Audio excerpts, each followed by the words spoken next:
The next handout is called A Suggested Buddhist View.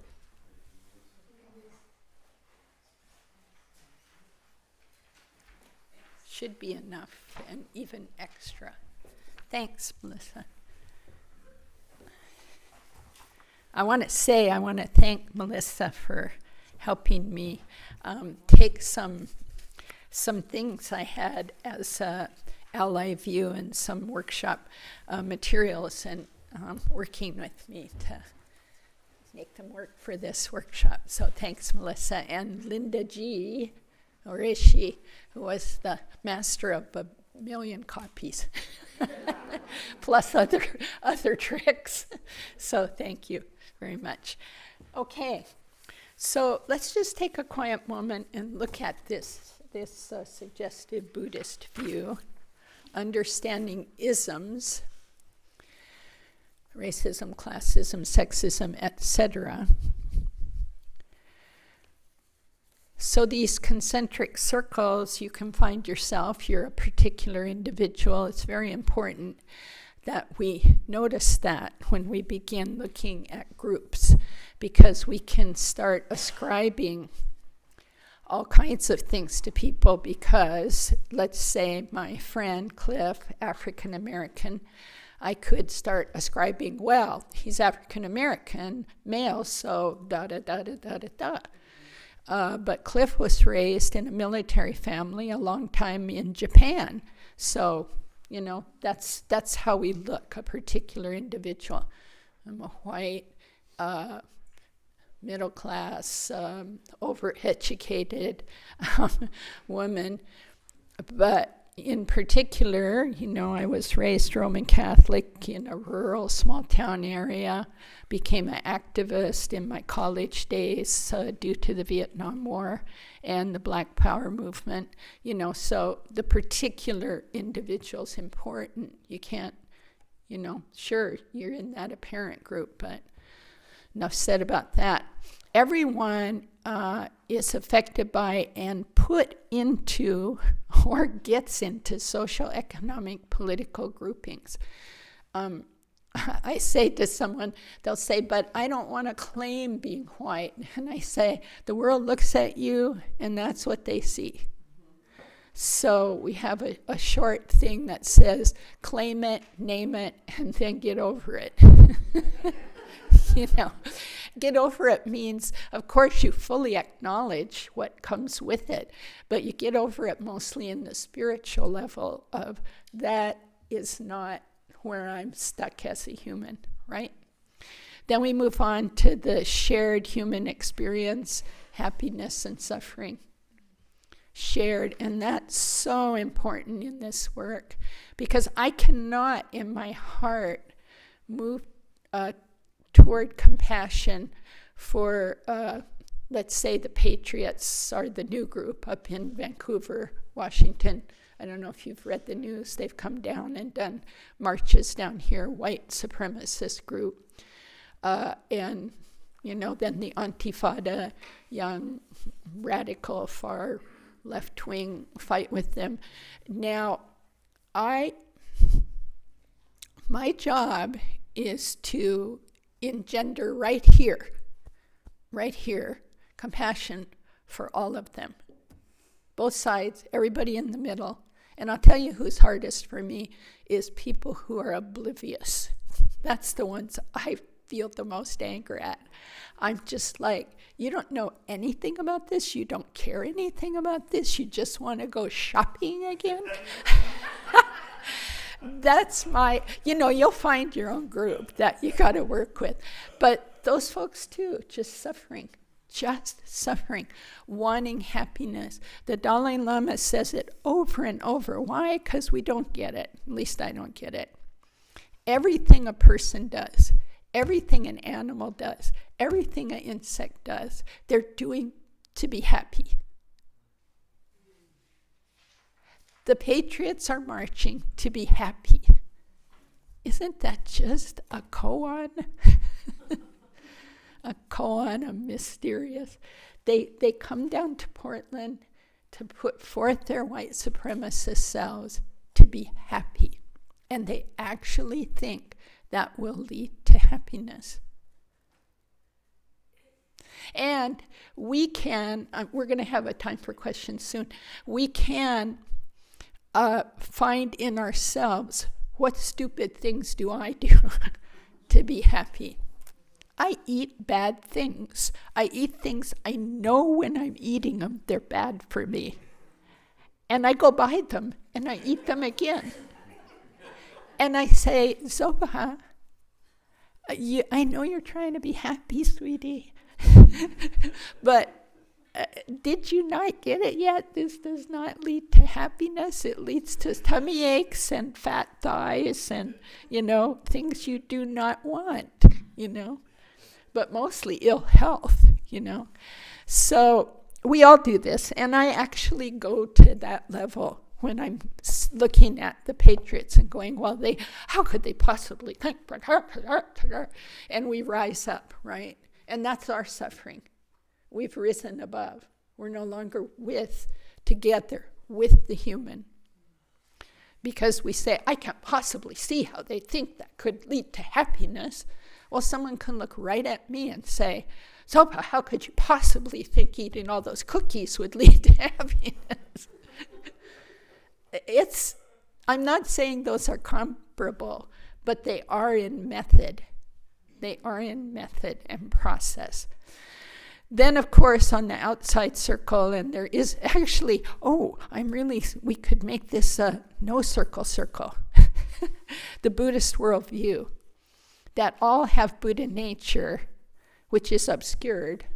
But beyond that, see, we go beyond that into the white, or it could be any color, the no colorless, unbounded view, which we don't have so much here. But the unbounded view, the unbounded Buddhist worldview, which we won't spend so much time here, but we need to use that as our container, is everything that appears is infused with this unobscured, unbounded, always changing, impermanent, selfless way. Us too, everything. So emptiness is the word that's used that confuses us all. What is it empty of? It's empty of being solid, separate. Everything is deeply interdependent, deeply to a point we cannot see. We are completely connected with the white area resistance and the white pride people, completely. And we are also completely connected with people who have acted effectively against racism. We're totally connected to Martin Luther King Jr., totally, completely. Nelson Mandela, every single person who's worked for liberation. We are totally connected, and we are completely connected with the KKK. See, we only want to pick one side, but that's not the Buddhist worldview.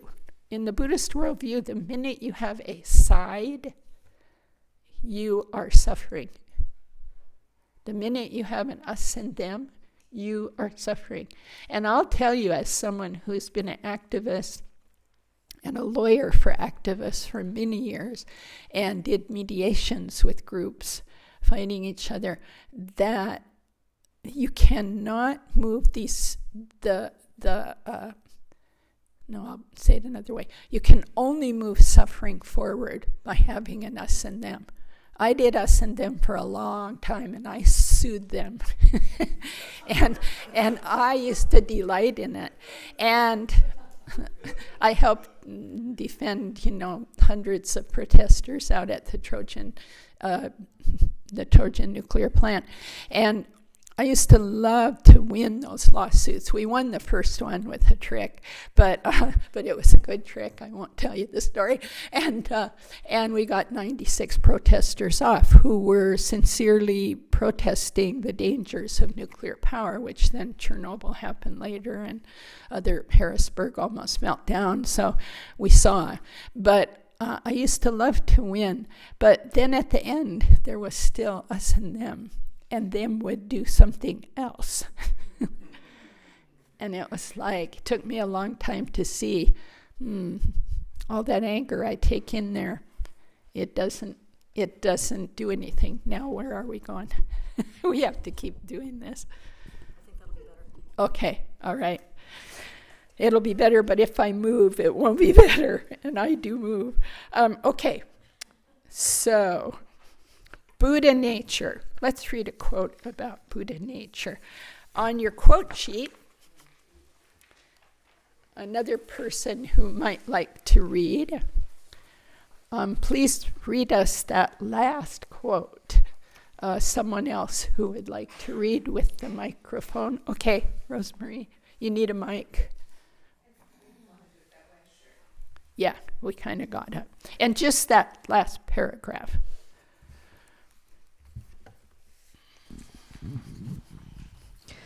Although they have no ultimate grounds for doing so, all beings think in terms of I and mine. Because of this, they have a conception of other fixated on as something alien, although this too has no basis in reality. Aside from being merely mental imputations, I and other are totally unreal. They are both illusory. Buddhas and bodhisattvas claim all sentient beings as their own. The nectar of Manjushri's speech, probably mispronounced, Kunsang Palden, in The Way of the Bodhisattva. A commentary on the way. Okay. I think we'll just take a couple minutes and have you look at that paragraph on your own and contemplate it. What does it mean to you right now?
And then see if you can drop all the words, all the concepts, and simply sit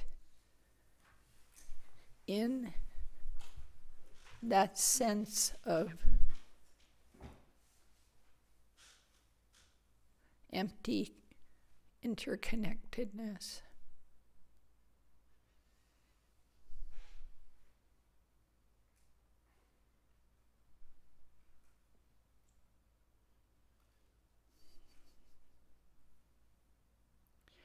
Vast, unbounded.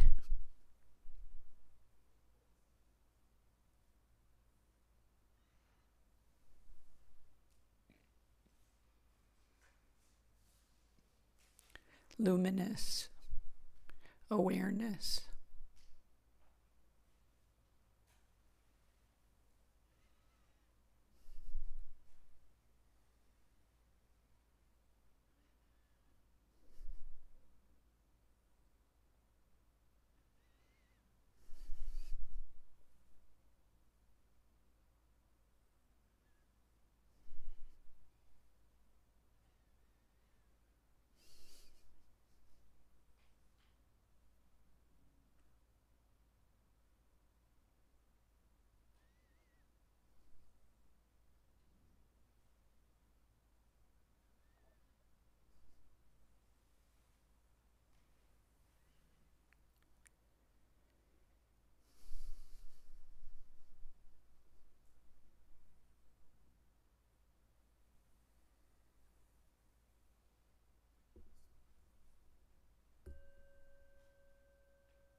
So that last few moments would touch on what Buddhists call the ultimate view. The ultimate view. There are many ways into it. I'm not going to talk about it so much, but one that can really help is regard everything as like a dream. So you're in the dream. We're in the dream of this workshop right now. The dream of being white or African American or whatever we are. The dream of being older. The dream of being younger. That endlessly we have taken on bodies from beginningless, endless time until we fully realize our Buddha nature will suffer with those ways of being, which is called the relative. So the ultimate is that unfettered, boundless, luminous way, and the relative is here, right now. I have a label, Zopa, I'm in a body, looks like this. I grew up here, I grew up there, I learned this, I learned that. And always, like a potter, we need to keep adding the water of the ultimate to the clay of the relative so the pot doesn't get too dry. That would be, it's like this and I'm right and you're wrong, crack.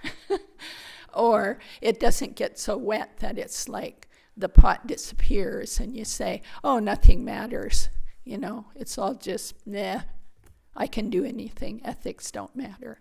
So we're working all the time, ultimate and relative. They're always simultaneously present, but we need to bring that to mind. Okay, I'm going to stop now, and we're going to do some exercise with some sheets on race, etc. But I just want to have time for some questions and comments. And if you do comments, keep them short. I know it might be tempting to tell your life story at this point, or other things, but just any questions. Yeah, Camilo.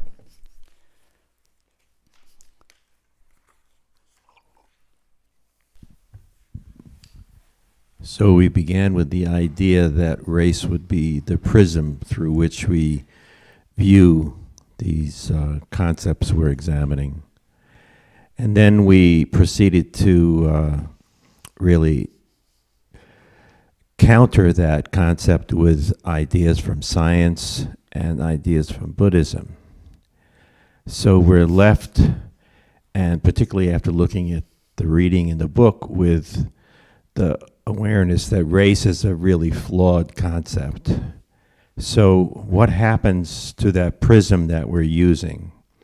And I would add that generally we think about or reflect upon race as something that is reflected by a person's appearance, color, and we know that prejudice is really not bounded by notions of color. There certainly have been many examples of white suppressing whites, of black suppressing blacks, and we're left with a really difficult construct to employ in our understanding.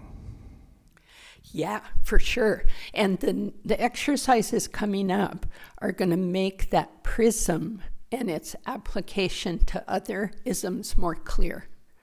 The exercises coming that we have not done yet. I should have known you would have anticipated this question. Well, I don't know. It is tough. It's tough, Camilo, because one thing is race. So we're saying race is a illusory concept. Racism is too. But racism is first based upon people thinking there are races that actually have different qualities to them, like the big effort amongst white scholars over the decades to prove through size of skull and all that races of so-called people of color are inferior in terms of thinking. you know. So those are concepts based on race. But the tricky thing with this concentric circles is that it's all illusory. So is racism too. So we are working with some mysteries here. What will become clear, I hope, by the end of these classes is that we will have better tools to work on the relative level, whichever way you want. This is not a call to activism, but it is a call to compassion. And whatever that compassion will move you to do. Some of the hardest things are not going to marches and marches and stuff. Those sometimes are not the hard things. The hard thing is having a conversation with your son and daughter-in-law about books for kids on racism. Because they might say, well, we don't have racism here in our house. And we are careful not to. And then you have to have a conversation. Some of the hardest stuff is, in the moment. My brother, fired his home health keepers because they were brown people who he couldn't trust to be in his house. What a great illustration of how racism hurts the white person. He doesn't have home health keepers right now because they can't find non-brown ones. And he can't ask for that directly, right, because he might be sued. And because of economic circumstances, brown people are doing those low-paid, difficult jobs. It just leads you into the whole thing. And yet, he grew up in north central Montana where black people were forbidden to get off the train if they had a ticket to our town. My uncle told me this. He was a deputy sheriff. He said in the 40s and 30s and the 50s, he would meet them at the station, and he would tell them, show me your ticket, and it would say they were getting off in our town. And he would say, oh, no. You're going on to Great Falls. And he would not let them off the train. And this was not just happening there, it's happening everywhere. And so these are just examples that lead you to really ponder. This is my brother's suffering, and it's major right now. He needs a home health care person, and he's firing at the first 3. He's fired. So, oh man, this stuff is tough. Okay, Mary. So I'm, as I was listening, it made me think of some other ways we have in the past been taught about looking at these things, and some of them are from a Dharma. Well, all of them are really. And the one thing I keep thinking of, and I wonder if this is an okay substitution, is there's a saying, we say all projections, all phenomena are projections of the mind. Yeah. And so I'm thinking like these isms are just more phenomena, right? Yep. Okay, so More projections. More projections. So for myself, it's been helpful to think all these isms are just projections of my mind. Yes. Thank you for that. That's a great phrase to add in. Yeah. Oh, all isms are projections of the mind, just like every appearance is a projection of the mind. And appearance doesn't mean just physical. It means appearances in the mind. Appearances doesn't mean visual only. Appearances are mental, visual, body sensations. Appearances is all of those. They're all projections of the mind. That's the good news in a way, because we are in charge of our minds. We don't think so. I think my mind just does stuff to me, to me. And there's a me and a mind. And they're separate, and I'm trying to tame it. But it doesn't work like that. The good news is we can work with this through our relative brains, bodies, learnings. Yeah. Andrea. I think it also, for me, depends on what gets stirred up. I was just telling my sister, my grandson, who's half Thai, and he was here for the summer. We were by himself. He's 15, was 15 at the time. We were walking downtown, and he said, "Grandma, I feel a little fear." This is the first time he's ever said that. And I said, "Oh, can you put words to it?" And he goes, "Well, if two white guys walk toward me, I'm really scared they're going to harass me." Yeah. So I know that it's a projection, but for me, everything gets stirred up about protecting him, and here we are, and Yeah. so I don't know how to quite. I can be in both places, but how do I deal with what gets stirred? Well, we'll be working with this. It's the great question. Basically, you go to your own heart and mind, and you work with what's rising. So he says that, and you got scared. No, I just got protective. Why do you get protective? It's the parental thing. It's the grandson. I just, know. I think I'm saying Okay, go that ahead. part we understand. All right. What is under your need to protect? I'm not saying reveal it now. I'm saying that's the question for you to work with. Get closer to your bodily sensations is one of the really good ways in. Yeah. So if my 15-year-old grandson said that, I would feel anxious. I would know I feel anxious. I'm not putting that on you. The protection is a reaction to something deeper. Yeah. We work with the deepest we can get and also understand that's illusory. But it's rising on a relative level due to all kinds of things. I used to actually say that I was not an anxious person. And why did I say that? Because it was weird to be anxious, right? We're supposed to be together. And I would swear, all through my law years, I would swear I was not anxious. Oh my God, I was so anxious. The arrow was on red. I did not understand my own fear. And out of that lack of understanding, you can do damage. Because where can we work? Our own mind.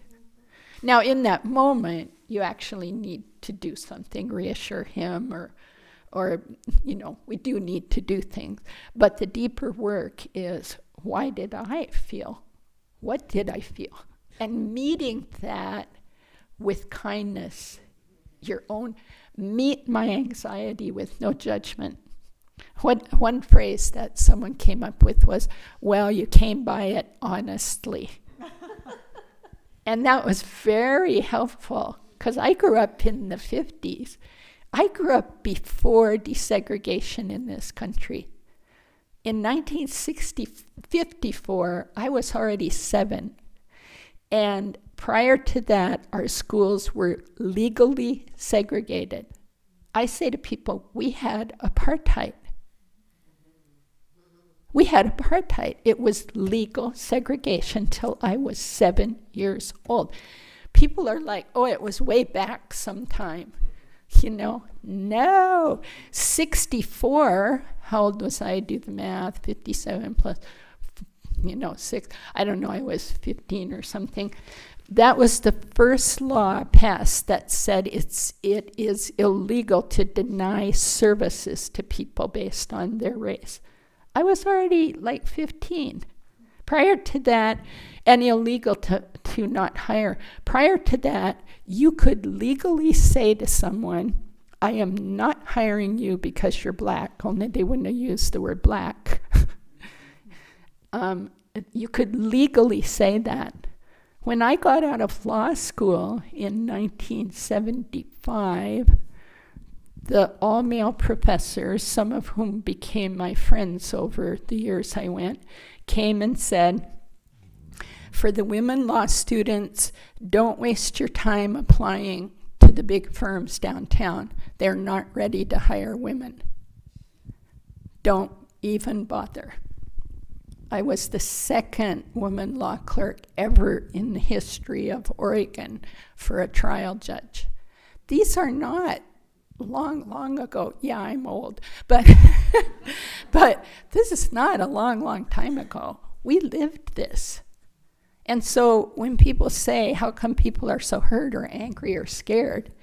We came by it honestly. Every one of us of every color came by this fear honestly. And you know, as I'm talking, you're probably partly looking back at what happened with you, you know.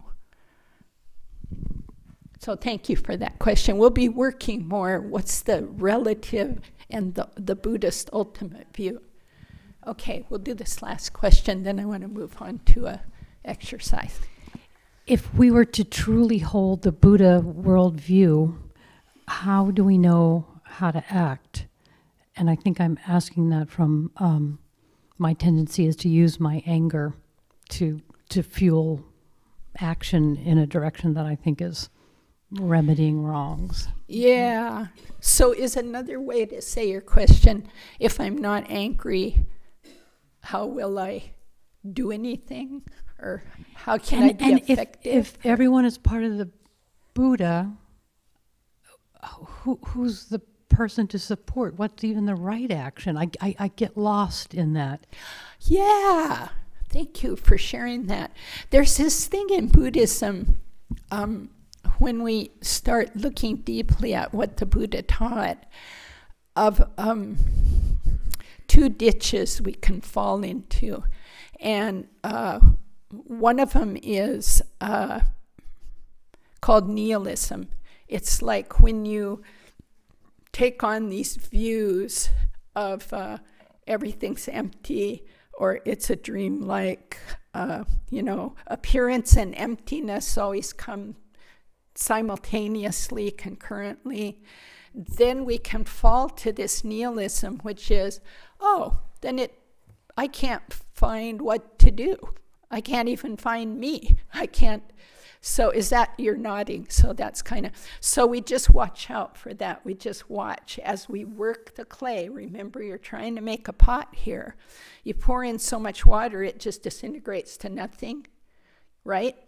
And you don't have a pot. You can't pull anything together. That's what you're talking about right now, that experience. On the other hand, the other ditch is the eternalism ditch, which most of us are in most of the time. It's solid. There's an enemy. There's a friend. There's my family. There's the right way. There's the wrong way. That's the eternalism, the making it really solid. And the pot gets very solid and dry and cracks. Does that help? Yeah, the middle way is not somewhere in between those two. It's not like, so here's where the pot metaphor falls apart. The middle way is holding both of those simultaneously as you move forward. It's the circle where in the circle, remember at the bottom it says, you are experiencing all these and likely more simultaneously and continuously. So simultaneously and continually, you have the worldview, the Buddhist worldview. You also are a human with happiness and suffering. You're also in social, political, economic groupings, and you're also Laura. So when you talked about maybe the best thing is not to go to a protest. No, I didn't say that. That was a misunderstanding. I said one can do that. You can do anything. So how do you decide, given holding both views, how do you decide what actions to take? Yeah, we will be getting around to that. I don't know. You decide now, right? You must be using something. But what we want to move toward is using we want to move toward holding the Buddhist worldview, being in that, and then functioning with generosity, ethics, patience, joyous effort, concentration, wisdom, loving kindness, compassion. And no one can tell you what to do. I can't know. It might be studying. It might be sitting and meditating and sending metta, loving kindness to the world. It might be going downtown and protesting. It might be writing letters. It might be making friends with a person of color, of different color from you. I don't know what it is, because I don't know your inner circle, and I never will. That little individual circle, you'll know that. And we find out by making mistakes. Bill says, who's another teacher here, says, run the experiment. How do you know? Run the experiment. I'm running the experiment right now. I've never done this thing before of pulling all this stuff into the Buddhist view. We're running the experiment together. So does that kind of tell you? And let go of right answers. Totally. There aren't any. There aren't any. There aren't any. Okay. Yeah, please add in. While I dig out this. Yeah, letting go of right answers can actually allow us a greater degree of freedom, because we can try things out as opposed to feeling like we must know how it's going to turn out before we actually try it. And if we have some humility along with our bravery, we won't have to insist that what we did was right just because we did it. And we'll check and see what's going on. There's the very common phrase, if you're not angry, you're not paying attention. And I can, outraged. Yeah, if you're not outraged, you're not paying attention. But often it's if you're not angry. But from a Buddhist perspective, the quotation, the saying might go something: if you're not feeling profound compassion, you're not paying attention. And that's kind of, it's a very different sensibility. But when it gets down to it, from my perspective, it's more challenging, but it's also more workable, because I can burn myself up and everybody around me with my anger. And Dora is probably, when I get outraged about it, Dora is the first audience that has to experience that. So even if she's completely harmless and blameless in the matter, she's the first victim of my outrage. No, she's the second one. You're the first. Yeah, that's there we go. This we need to know. Amen, sister. That's when we absolutely flare up like that, we're the first casualty, and who's ever right around us is the second one. Yeah, but that question of what is compassionate action, that's not any easier to answer. But the more we look into it, the more we can try to find the threads. What's actually open to me? Yeah, what's speaking to me? Who am I? If I'm just yelling and Dora's the only one that's going to hear about it, and she already has a more sophisticated understanding than I do, that wasn't really effective. But I will have to find out where can I actually be in contact with situations, and what are my strengths? What can I offer? Yeah. And then to look for how do I actually reduce suffering and reduce the causes of suffering. Yeah. Which that's a lot of what we're talking about, is not sort of directly intervening in a circumstance where harm is actively happening at the moment, but circumstances where the general drift, the tide is moving in a way that causes harm. How do we actually act inside that? But that piece of placing compassion at the center, which revolves around looking at where is their suffering, where is their confusion, and how do I interact with that? That was really helpful for me, because when I was just stuck on the question of, well,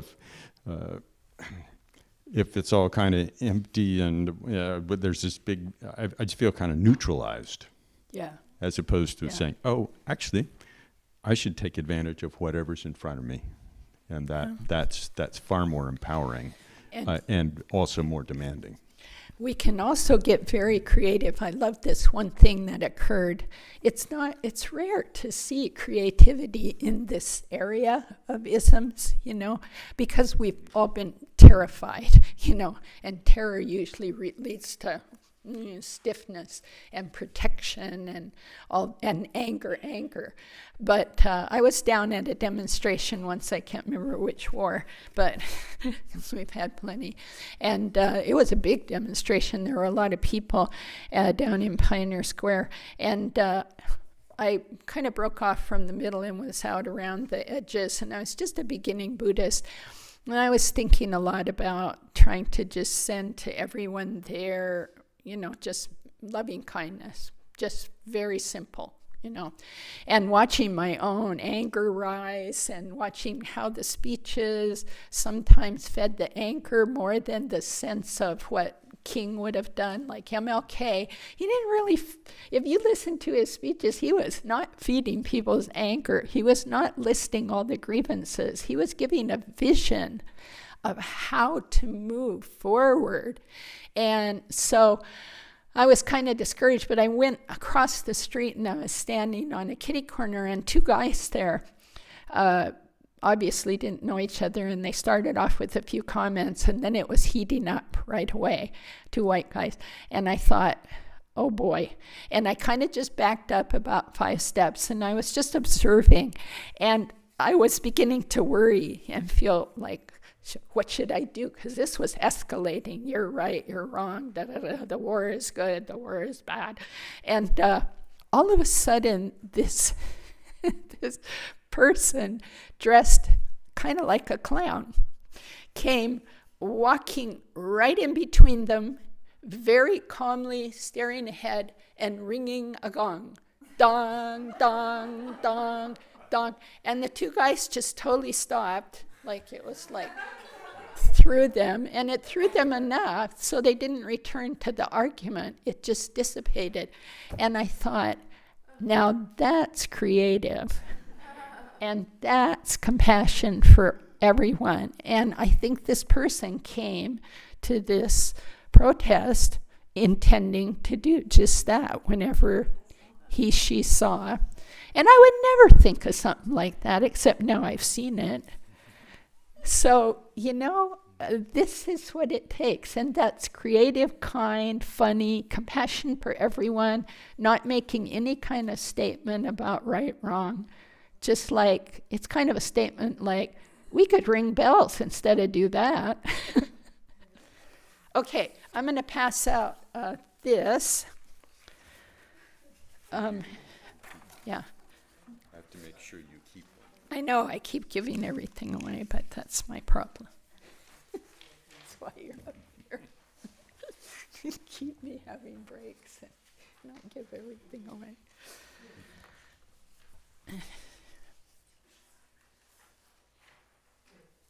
So we're now moving into the deeper part of what's called the Ally Workshop. And I, with Melissa's help, we actually talked this over. It looked kind of different, but now it's called the Bodhisattva approach. It wasn't called that before, but it makes sense. It used to be called the Ally approach. So let's take a moment of quiet and just read through this. Notice whatever you notice.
And let's just open this for comments or questions from you about as you observe this. It starts, I realized just now, kind of beginning to answer Laura's question, how you mix these two, the bigger view and what you do. It starts to look at that.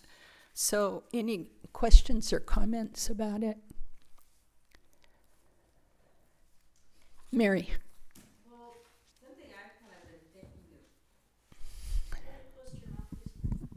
Well, something I've kind of been thinking about as over maybe the last few years, and noticing is like how certain things don't work, as you point out. It's like it doesn't work to yell at people. Right. I mean, I've done my share of yelling at people over the years, and it just doesn't work. And so I was like, okay, that's not working. So yelling at people, they don't listen, they just yell back, and you're not listening either.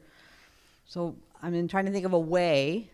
So how do you get in there with people that you don't agree with and get to know them and see some of the commonality, because there's been commonality. I mean, there has to be. I was at something about a year ago that I was probably the minority in as far as the political views. I'm pretty sure I would have been in the minority, and from some of the conversations I knew I was. But I could also see in these people that there was some genuine niceness. They would help each other. They'd help somebody they didn't know. And it was helpful because it was like I wasn't just around blue state people. I was around people that had voted red. And I could see I don't have to hate you or be angry with you. And so I could get to that point, but then it was after that I couldn't. And I was like, I didn't know what to do exactly. Because I feel like just, let them know what I think if I was asked. But I was trying not to foment anything. How did you feel inside? What was? Oh, kind of waffly, I guess. I was like, so maybe should I be trying to stand up more for what I believe in, or should I just be trying to be, because I know I don't, just try to just be who I am. Okay, with so people? I'm going to interrupt because that's not a feeling. This is a really important tool for us to have. When I said, how did you feel? You went to thoughts. I thought this, I thought that, I was waffly. Feelings are more basic. They're like unsure, fear, maybe. I don't know. Sadness, irritation, confusion. Those are feelings. I don't know if I would say I was confused, because I could see that there was two different views, but we were simultaneously in the same place and not angry. Were you comfortable? Yeah, I say I got comfortable because we were all doing Good. Something together, and we were flying balloons. But you knew that you wanted to do something more. I felt like it would have been if there was an opportunity, and there was kind of at the end a little bit with this one couple about just to see that even though I'd have different views, we share some common things. Okay. I would say give yourself some credit for what you did. Okay. So we don't give credit. Here's the first credit. You were seeing a lot about that situation. And the other credit is you were noticing you didn't know what to do. One of the things we have to embrace in this work is our limits and our incapacity. And we have to be honest about it. For me, I tried to leap over all those and go out and be a legal warrior, on the battlefield. And I'm not saying it didn't do some good. Some things got changed. But it was at great cost to myself, my family, my health. And it was more along the level of yelling at people. I yelled at them through lawsuits, So just the awareness of, go back to this. It's going to be a work in progress, Mary. There's no answer. I can't tell you, you should have done X, Y, Z. And you can't even tell yourself. Go back to these circles. Give yourself credit for being in all these. So, for example, in the socioeconomic political grouping, my being a woman really affects me speaking out. Because I grew up with a different kind of sexism. There's still sexism, it's rampant. But I grew up with the kind of women, well, when I went to law school, there were only 2 women in every 100 lawyers. When I got to law school, the professor said things like, I don't know how to call on you. Should I call you Mrs. something? In a room full of 100 students. So I was very affected about always getting mirrored back. You are unimportant. You are not supposed to be here. You are an aberration. You are a difficulty, a problem. That's where I can hook right into things for people of color when they share that with me. We're going to be doing some exercises later about what ism have you been targeted by, and using that method, the other thing that using it to then work on being more of an ally, because the empathy rises, but not just the empathy, the actual information of how this stuff works. So the other big ism for me was classism. I wasn't supposed to even be in college, much less law school. My family was working poor, meaning you work all the time, both parents, and you stay poor because of the kind of... So I grew up in those neighborhoods, which I loved because they were so community focused. It was when I first began to do some housework and governancing for wealthy people, I felt so sad for those kids. They had a room of their own with their own TV, their own fish tank, their own everything. And the little ones were starved for connection. And I saw it. I was like, oh, no, I never slept in a bedroom alone until I was in college. And it was weird for me. I couldn't sleep. It was like no one's breathing. And I realized I've never been in a bedroom alone. And why did I get to college? Because of Lyndon Johnson. I mean, all of this ties together with power. Lyndon Johnson passed a program of, it was called National Defense, get that, student loan. A loan for students to go to college considered to be a part of national defense, to have an educated population. Wow! Instead of bombs, intelligence. Wow! And I would never have gone to college. I was aspiring to be a checker in a grocery store. I was aspiring to that, and I wasn't sure I could do it. That was where my confidence level was as a poor white girl. I was aspiring to that, and I was hoping I could do it. My God, if it hadn't been for the government putting through those national defense student loans and work-study programs, I never would have got my college degree. I got into college. I knew I was smart. I was really smart from first grade. But we just didn't go to college. You know, my oldest brother had, but he was 17 years older in another time zone. You know, none of us did. The other 2 didn't, who were closer to me in age. So you see how it all works together. But we have to begin to explore way before, what should I do? We have to go, what am I conditioned like?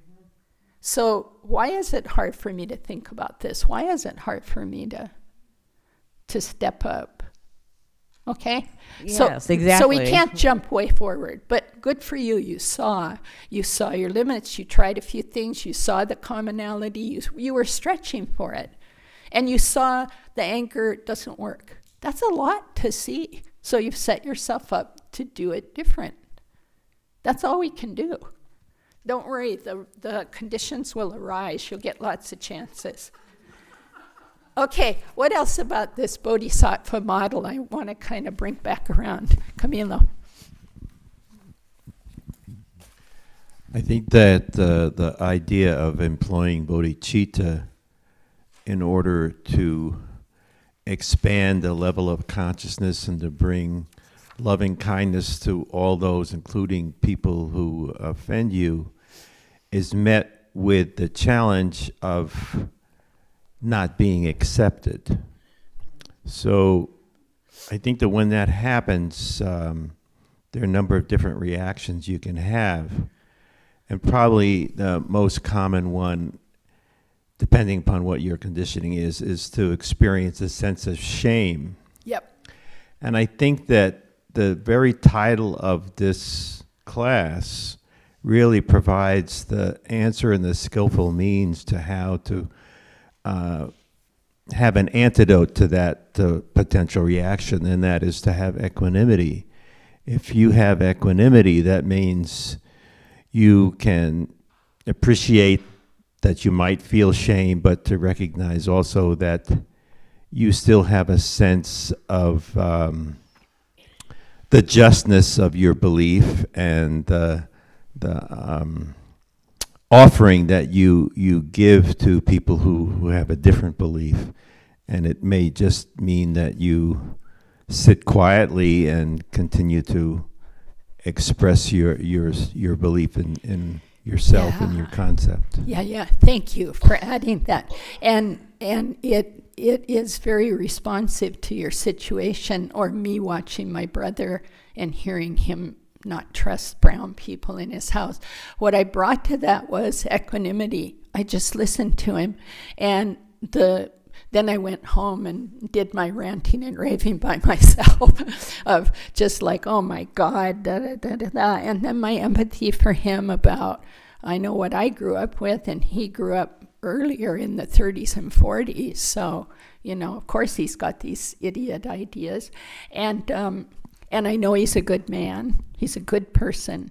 And so I just kept working it back and forth. And finally, the last time we talked about it, I was able to say to him, well, you need care.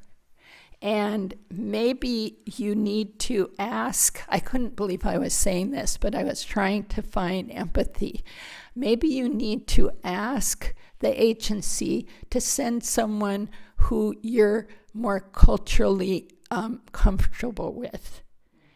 And because there's no way my brother's going to move on that racism. He's 87, he's sick, he's blind, and I don't mean no way, but I'm not going to move him in that moment by giving him an anti-racism workshop about that's all there are and da-da-da. And so, and he softened. And because I put it in cultural terms, not race terms, he softened towards it and said, yeah, maybe that's what part of what's going on for me. Now, see, I think there's more opening between us to talk next time about, well, what about other cultures? So you can change your words too to unload stuff. So we're getting close on time. So I want to go over this Bodhisattva model and one other model, and then we'll see if we still have time for questions. So the Bodhisattva model, you notice it's a constant circle, right? A cycle. It's not an end to it, like, oh, I do these 4 boxes and then we're done. So let's start on the left-hand side at the top. Take action of body, speech, and mind. So Mary, your action was one of mind. We don't give enough credit to actions of mind, Actions of mind are actions. So if I sit quietly and I simply send loving kindness to my brother while I'm listening to his racism, that's an action. So take action of body, speech, mind. Use the Bodhisattva, Bodhicitta approach. Here we listed the 4 immeasurables and the 6 perfections, but there's tons more. Increase your personal mindfulness and healing and mindfulness of others. This is the box that Ruth King's book sits very firmly in. And as you work with that book, it will increase, and this workshop, increase your mindfulness. Where did I grow up? What messages did I get? about any other. One of the exercises we'll do, I don't know if we'll have time today, but we'll return to it, is who was other in your early years? Who was other? And what did I learn about the other, either from family, media, school? Someone already touched on it. They said something like, it was you, Dora, I think. The black kids weren't in your school. They were in the neighborhood, though, in the town. Yeah, and yet they weren't at your school. That was my experience with Native Americans up in Montana. Native Americans all over the whole town. Not one one came to the first grade. I remember him very clearly, Raymond Peak. And by second grade, he was gone, and there was never another Indian kid in the school. And I noticed it as a kid, but I never wondered, what was that? Only later, of course, learning about reservations and that they lived on the reservation. There was an underfunded reservation school with crappy books and not enough supplies. But, it's just amazing what we grew up with and we don't know. That's this increase your personal mindfulness about your situation. We always want to act. That's part of our U.S. culture. What will I do? What will I do? And this work calls us to, who am I? Who am I? Until we know who I am, how scared am I? Where did that come from? How inspired am I? Where did that come from? I'm telling you, my mom was a diversity queen in our house. Everybody was welcome.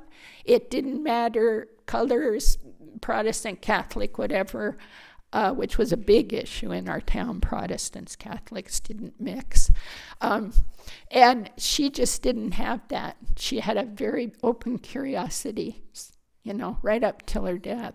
And so she was surrounded by all kind of diverse people because she would talk to everyone and eat with everyone and go up to everyone and say, who are you and what's your thing, And my dad was opposite. He grew up with the N-word, with a father who was from the South.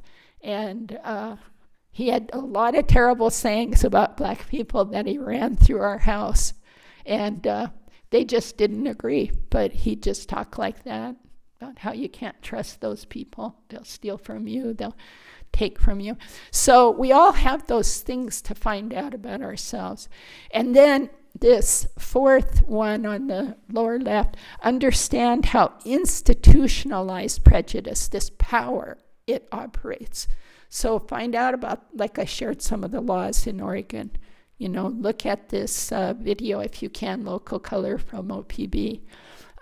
Start to see, how does this function and how does the power part work? The laws that get passed, the policies that get passed. How did they get updated so supposedly we're colorblind? But we know it's not. And by the way, if you come to that, if you settle on we're colorblind, then every difficult thing that happens to people of color is their fault. That's the only conclusion you can draw. It's a colorblind society. Everything is equally open, and they're just too unintelligent, violent, to take advantage of these wonderful things sitting right in front of them. Same with women. If we've achieved, no sexism, then why is the Congress looking so white, so male, and so filthy rich? And I use the word filthy. Rich, But it gets disguised in this, we're all colorblind, we're all moving forward, it's all going fine, and the ones left behind, it's because they're inferior. You don't need to even worry about them. Okay. So then across the bottom, the Bodhisattva approach, ground yourself in your Buddha nature and recognize it in others. So those white supremacists, they have Buddha nature. Even Hitler had it. That's It's amazing. Anyway, then learn about and heal from the ways you and others have been impacted by prejudice and discrimination.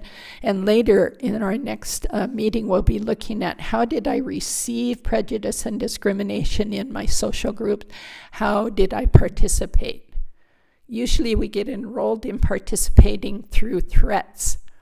If I step up to my dad as a kid and say, I don't want you talking like that, not going to work in our house. You know, my dad was a nice guy, but not about that. If, you get it, that if you step out of your role, if you're a man and you step into any kind of role that's softer, you're going to be threatened with homophobia. You're not a real man. So it keeps going like this. White people who step out, they got killed in the civil rights era. We saw that.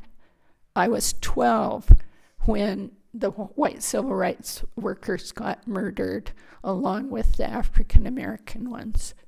And it gave me a very strong message. You step out about this, we kill them, we'll kill you. This is not like some little soft messages here. And we internalize those. And so why are we scared to say something against a racist remark? Well, duh. I don't want to die. So where are we? The institutionalized prejudice. And yet learn the structure, purpose, and content of prejudice, how it offers privileges to some and disadvantages to others. And then just take responsible ethical action. We aren't going to jump forward. What is it? What shall I do? Don't know yet. We don't know yet. Stay with I don't know. Okay, the last handout for today is the opposite of why we came up with the Bodhisattva model, which was called the ally model. And it was a whole group of us around the country. It wasn't just my Tools for Diversity group here. This was burgeoning around the country in the late 80s. And a lot of work was done, which I think has, someone said to me, well, don't you feel discouraged? You did all those workshops and all that work. And I said, no, I see it. I see it coming forward in the Black Lives Matter. I see it coming forward in the Me Too movement. Same kind of theories. I hear the language. I'm like, man, this got going, So, no, not at all. Okay, this is the system that we live under. It's a superior-inferior system, and of course we don't agree with it. You're here. Of course you see it because you're here. But it's important to look at its structured inequality. It's a system. And let's take a few moments and just look at this quietly.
Okay, so it's pretty clear, right?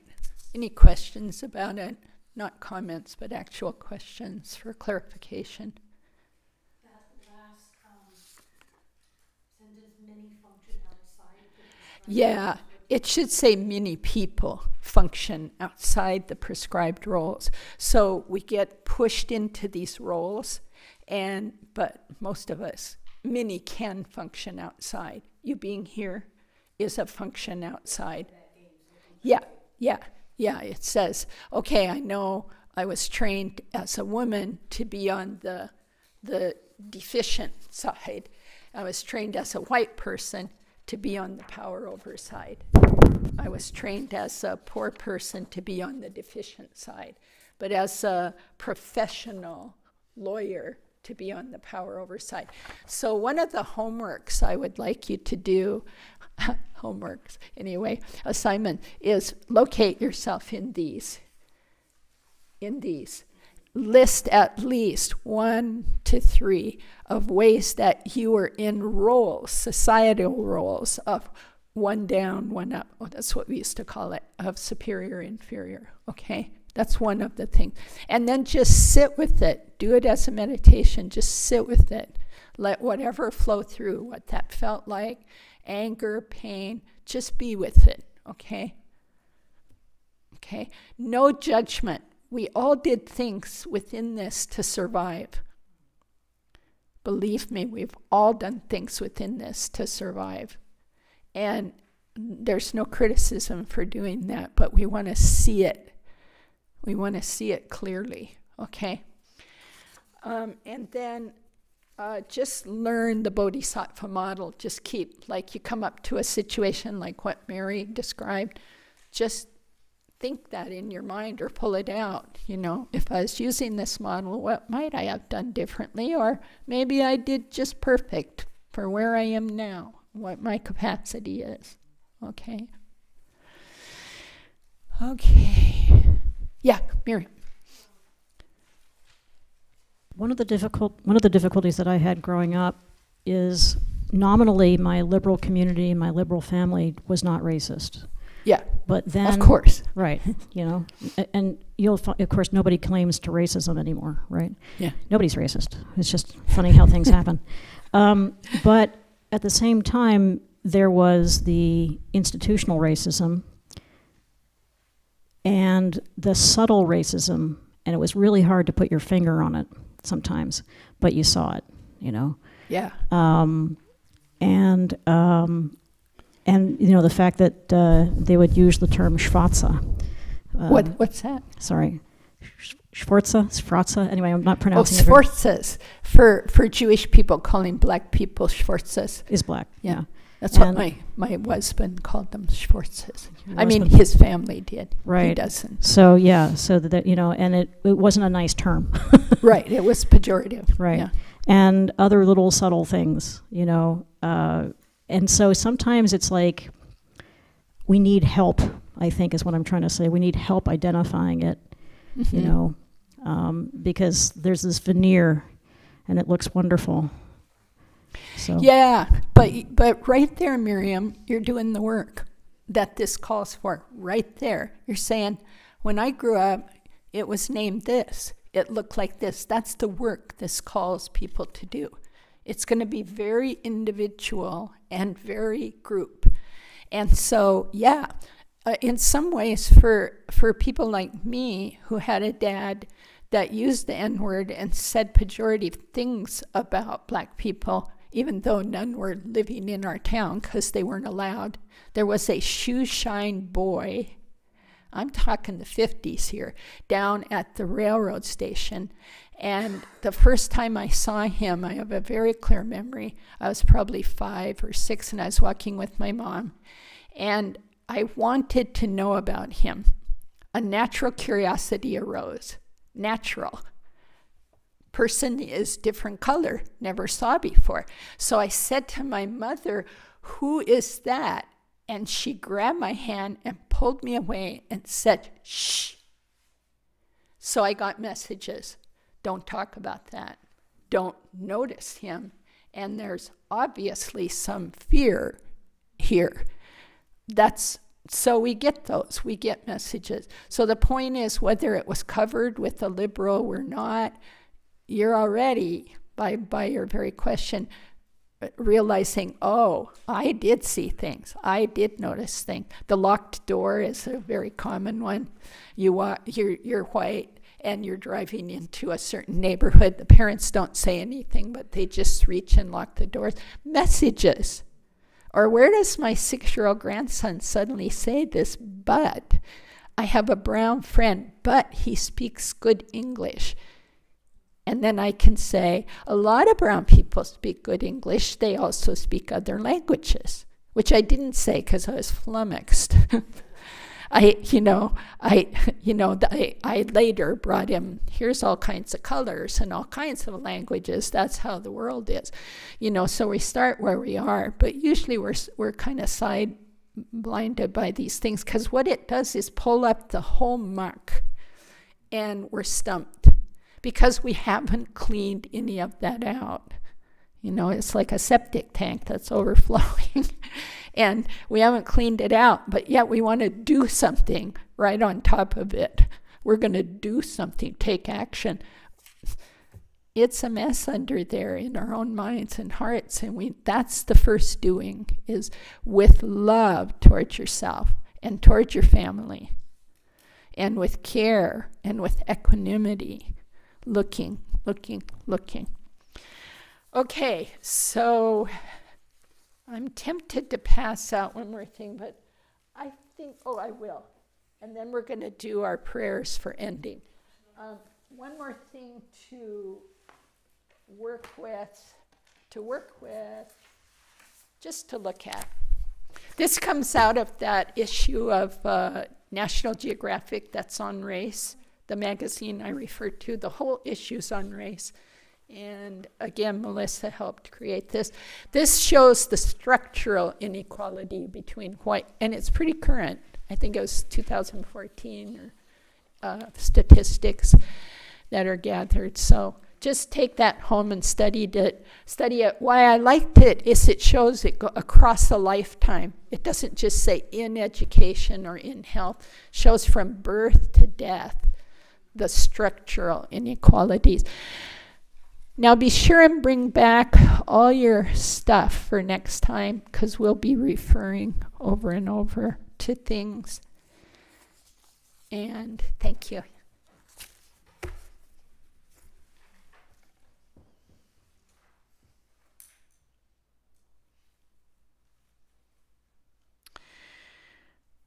Okay, I would like us to put that away and save it for fun for later. Oh, and it reminds me of one thing. For white people, the immediate trap is guilt. Just watch out for that. Just notice it also is self-centered. I feel so guilty. Notice it's self-centered, and notice it doesn't go anywhere. Just look at it. It just doesn't go anywhere. Someone says, I feel so guilty about what happened to you. Thanks. Thanks, but it does not lead to action. What Lupe used to say, it's the lowest form of motivation. So and also for people of color, often the first, I can't say because I'm not, but the first piece might be anger and discouragement. So let's just watch out for those traps. They are traps, but let them rise on your cushion. Meet them. I do feel that. Feel it in your body. It's very important to feel it in your body. The best work I've been doing with anxiety is feeling it in my body. And I've gotten to where it went from I'm not anxious, those other screwed up people are, to I am, conceptually, I see, and now it's visceral for me. And I go, there it is. It's almost always right in here for me. And I go, there it is, and I do what Geshe Kelsang used to teach us to do. Whatever shows up, invite it in for tea. Invite it in for tea. Hello, sit down. Hi, anxiety. Hello, I see you. Have some tea. I'll pay attention. I'm taking care of you. Then I say, I don't like you. And then I sit with that. I don't like it. So I'm no longer inviting it. Sit with, I don't like it. I wish you'd go away. I wish I never had you. And you just keep working that way with anger, guilt, frustration, whatever shows up, but you've got to get real with yourself. So in that light, let's look at our Buddhist quotes again, if you can find them now in the pile of papers. And the third paragraph down starts with the words, the essence of bravery. Do you find that? I'll give a moment because I've buried you in paper. Okay, the essence of bravery. So, the essence of bravery is being without self-deception. However, it's not so easy to take a straight look at what we do. Seeing ourselves clearly is initially uncomfortable and embarrassing.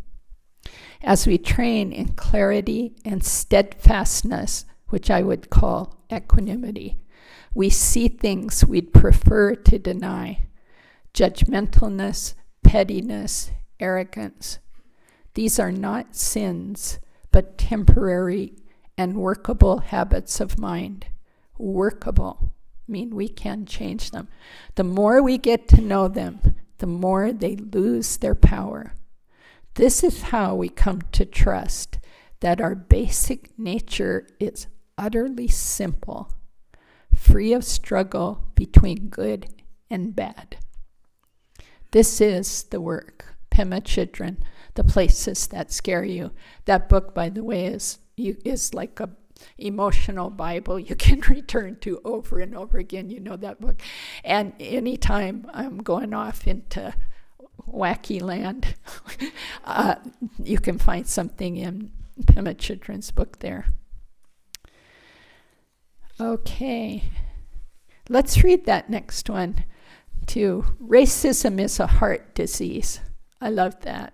I love that. I love the way Ruth King captured that. It's a heart disease.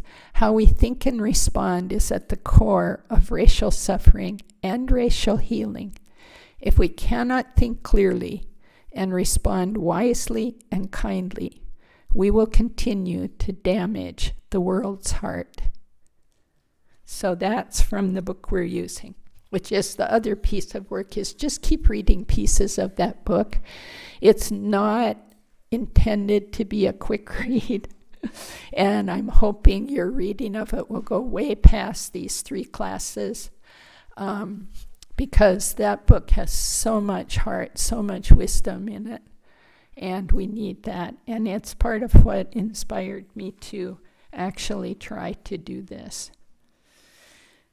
Okay, I'm so grateful that you've come, and I'm so grateful for your participation. You can't believe how grateful I am.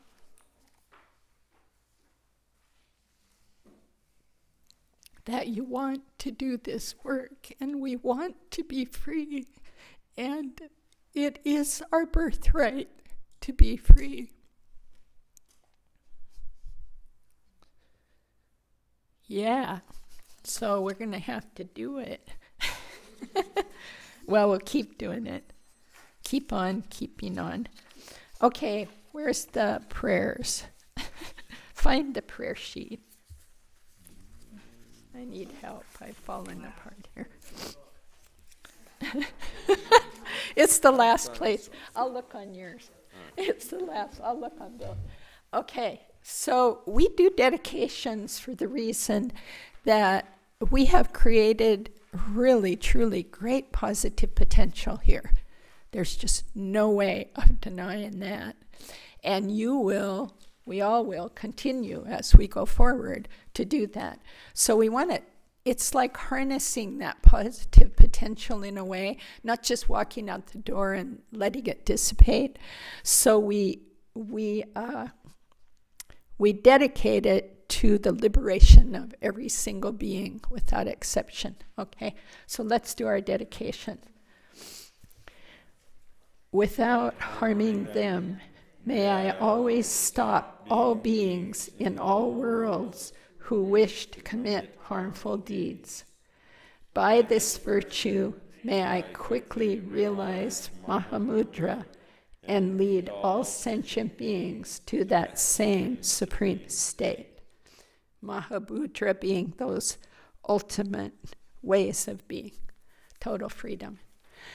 Okay, thank you so much. And please come back and please watch the any of the parts that you miss. Please feel free to share these with others. Okay, thank you.